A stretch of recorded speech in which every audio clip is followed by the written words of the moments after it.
Good evening, my fellow citizens. This afternoon, following a series of threats and defiant statements, the presence of Alabama National Guardsmen was required on the University of Alabama to carry out the final and unequivocal order of the United States District Court of the Northern District of Alabama. That order called for the admission of two clearly qualified young Alabama residents who happened to have been born Negro. That they were admitted peacefully on the campus is due in good measure to the conduct of the students of the University of Alabama who met their responsibilities in a constructive way.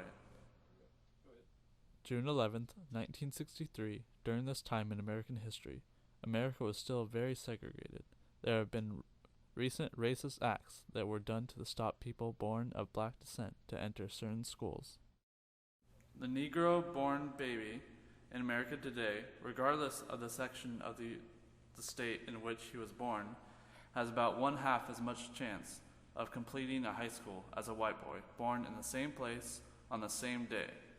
1/3 as much chance of completing college, 1/3 as much chance of becoming a professional man, twice as much chance of becoming unemployed, and about 1/7 as much chance of earning $10,000 a year.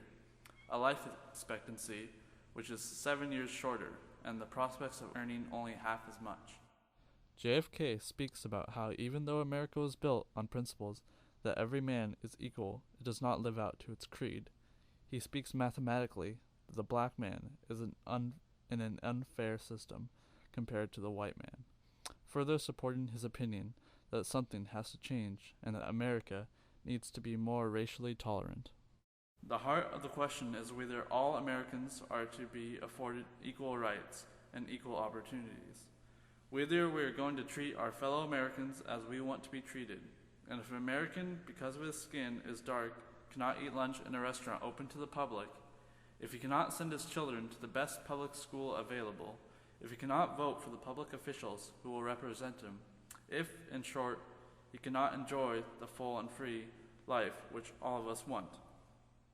Again, JFK talks about how our nation was built on equality and the right to pursuit of happiness, and how they do not enjoy the American dream. Now the time has come for this nation to fulfill its promise. The events in Birmingham and elsewhere have so increased the cries for equality that no city or state or legislative body can prudently choose to ignore them. In Birmingham, at this time, Martin Luther King was protesting with many other African American people, where the police put many of them in jail and also causing many injuries to them.